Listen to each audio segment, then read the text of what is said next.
Céad Míle Fáilte.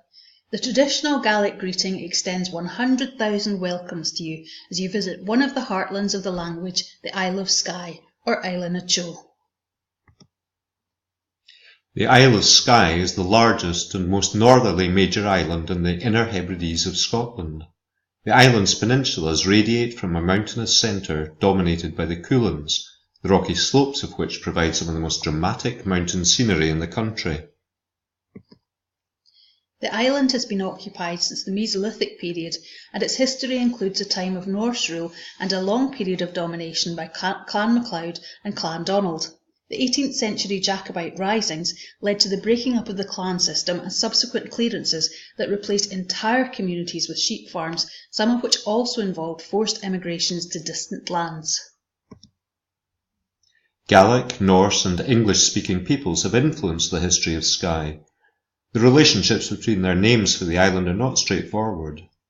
Various etymologies have been proposed, such as the winged isle or the notched isle, but no definitive solution has been found to date, and the place name may be from an earlier, non-Gaelic language. One example, Eilean na Seo, which means Island of the Mist, a translation of the Norse name, is a poetic Gaelic name for the island.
The late Iron Age inhabitants of the northern and western Hebrides were probably Pictish, although the historical record is sparse.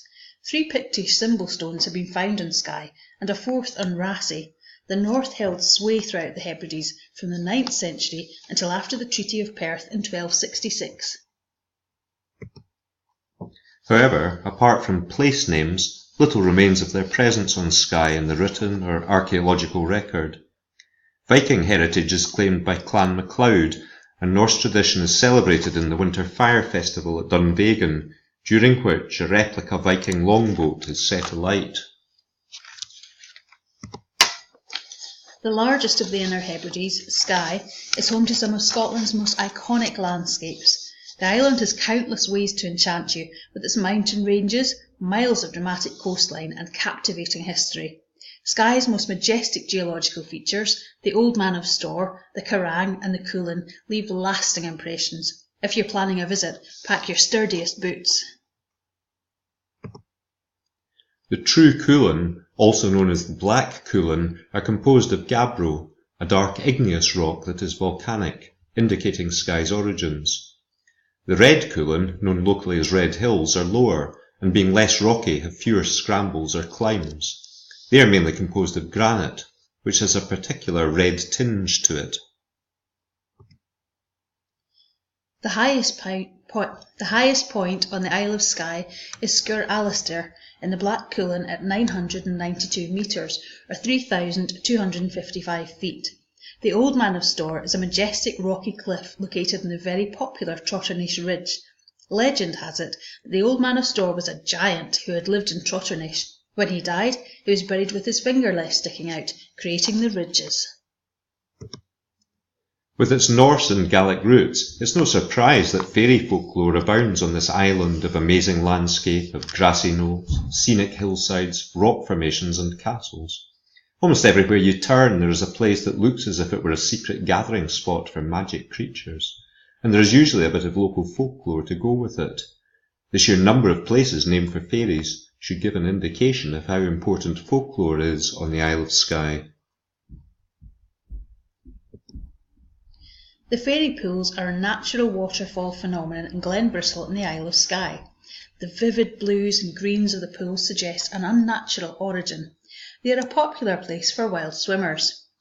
The habitat of the fairy pools hosts a variety of animals, such as red deer, rabbits and sheep. The area is also host to a large number of birds, including ravens, gulls, meadow pipits, turnstones, common ringed plovers, grey herons, dunlins and curlews. Otters are often seen around Glendale on the Isle of Skye, and Millabaig is one of the best places to watch them, fishing in the clear blue waters of Loch Pooltail. The Highlands and Islands of Scotland are well known for their bitter clan feuds as they are for their amazing landscapes. One of the most infamous was the long-running war between the MacLeods of Dunvegan and the MacDonalds of Slate. The feud lasted hundreds of years and only ended when the Scottish Crown stepped in to forcibly end the conflict. It would take much too long to summarise the entire conflict, but if you're interested, Victoria can provide some good book recommendations. For this short presentation, we're going to focus on just a few locations associated with the feud between the MacDonalds and the MacLeods, all of which are worth visiting. The Bloody Stone is located at a place called Hartacorrie near Glensligahan, in one of the most remote parts of Skye. It was at Hartacorrie that a fierce battle took place between the MacDonalds and MacLeods, and legend has it that they fought for the entire day until every MacLeod had been killed. The bodies of the slain were then stacked up around a huge rock, which subsequently became known as the Bloody Stone. Visiting the stone is not for the faint-hearted, as it is nestled snugly in a rocky glen between the mountains. In 1577, an invading party of MacLeods from this area landed on the neighbouring island of Eigg. The native MacDonalds escaped to a cave for safety, but were pursued by the MacLeods after they saw footprints in the snow. The MacLeods subsequently lit a fire at the entrance to the cave in an attempt to flush out the MacDonalds. As a result of this fire, the entire population of the island were suffocated, a total of 395 MacDonalds. A year later, the MacDonalds of Uist came to Skye to avenge their kin massacred by the MacLeods at Eigg. 8 Berlins landed at Ardmore Bay as the MacLeods were gathered in Trumpin Church. The church was surrounded and set on fire, with only one MacLeod, a young girl, surviving. She fled to Dunvegan Castle, raised the alarm, and a body of MacLeods went quickly to Trumpin to meet the MacDonalds in battle. The MacDonalds were wiped out, and the story goes that their bodies were buried under a turf dyke, giving the name to the battle now known as the Battle of the Spoiling Dyke. The Battle of Cornacresh in 1601 was the culmination of a year of feuding between Clan MacDonald of Dunvegan and Clan MacDonald of Slate, and was the last clan battle in Skye. It culminated in the Battle of Cornacresh, which many will also recognise as the location of the fairy pools, the mysterious pools of crystal clear water. It took place during the creatively named War of the One-Eyed Woman. The war started when Donald Gorm Moore MacDonald of Slate married the daughter of Rory Moore MacLeod.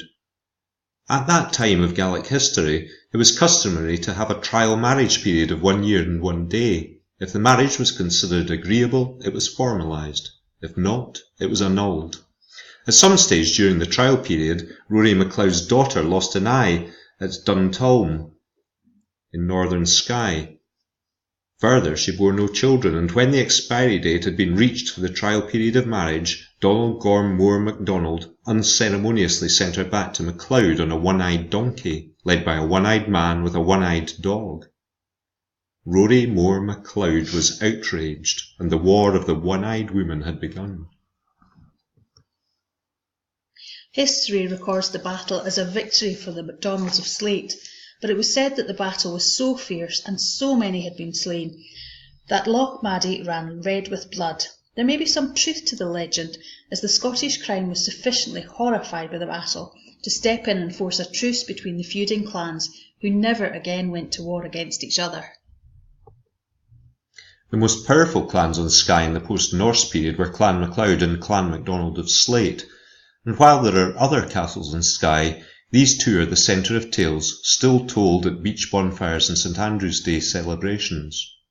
Clan Donald in Skye today is centred in a 20,000-acre estate in South Skye that includes the historic gardens and woodland trails around Armadale Castle, as well as the Museum of the Isles. This is 18th century Armadale Castle. Abandoned as a residence in 1925, it now hosts the Clan Donald Centre.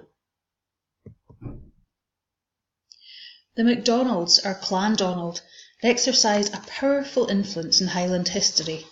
Clan leaders were lords of the Isles until the forfeiture of the lordship in 1493, when the Scottish king took the title away. However, the influence of Clan Donald survived. The 7 main branches of the clan, Antrim, Ardnamurchan, Clanranald, Glencoe, Glengarry, Keppoch and Slate, held extensive estates from Ulster to Skye. Gradually, these lands were sold or confiscated. In 1971, the last remaining lands to be held by one of the clan chiefs came up for sale. These were the lands in Skye of which Armadale is the heart. They were purchased by a charitable trust, the Clan Donald Lands Trust. Once at the heart of the historic Kingdom of the Isles, Gaelic is still a vibrant, living language used in the local community and is being actively promoted, locally and globally, through new learning initiatives. Clan Donald Skye proudly supports Slate Primary School and Salmarostig, which is a part of the University of the Highlands and Islands, and houses the National Centre for Gaelic Language and Culture.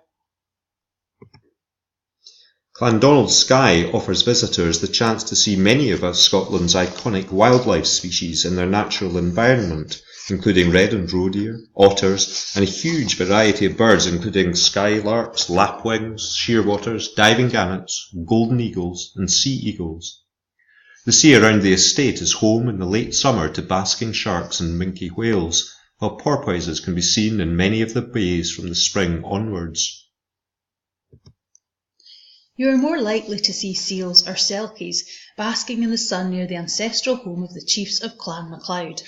Dunvegan Castle is the oldest continuously inhabited castle in Scotland and has been for 800 years. A curtain wall was built round the hill in the 13th century around a former Norse fort which was only accessible through a sea gate. The castle was constructed within the curtain wall by Malcolm MacLeod in about 1350.